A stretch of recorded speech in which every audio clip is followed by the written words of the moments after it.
Back at Camp Bastion and Guard Tower 11. My view to the north encompassed the entire Taliban attackers' route.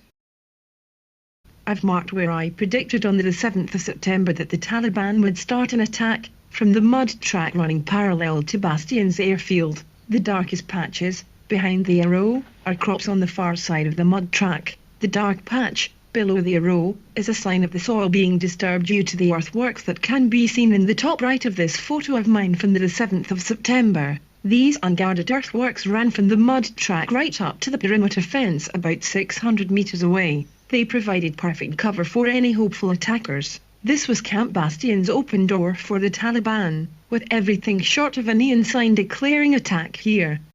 I've marked a motorcyclist and his direction of travel on the mud track that ran parallel to the airfield to show the insane proximity of a public road to the earthworks that ran right up to Bastion's fence. There's also a shepherd with his flock on the far side of the mud track. I speculated and reported at the time, 7 days before the Taliban's attack, that they were reconnoitring our defences, as had happened throughout that summer. Since my first guard duty in April, I was told not to worry so much, and was reassured that Mohammed controlled this valley. There'll be more on Mohammed later.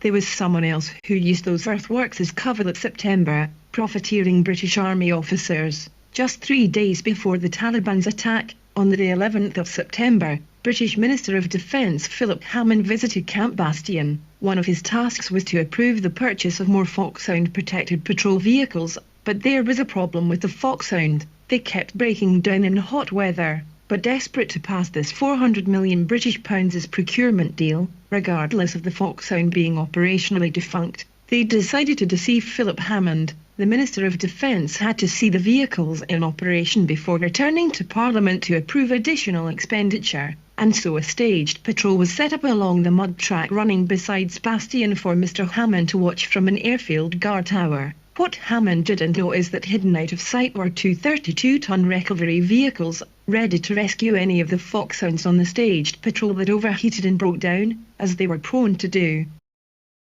It was the recovery mechanics who I did top cover duties for who told me they'd been part of the deception, parked behind some earthworks 4 hours before Hammond arrived in the guard tower. Given the earthwork in my photo was the only one of significant size, enough to hide a 32-ton recovery vehicle behind, in the valley it seems certain that it was the earthwork used to deceive a government minister into approving the purchase of more £1 million each Foxhound vehicles that broke down in hot weather, and for the record, the Foxhound vehicles' overheating problems were never fixed, hence this 2017 headline about Foxhounds overheating and breaking down in Iraq.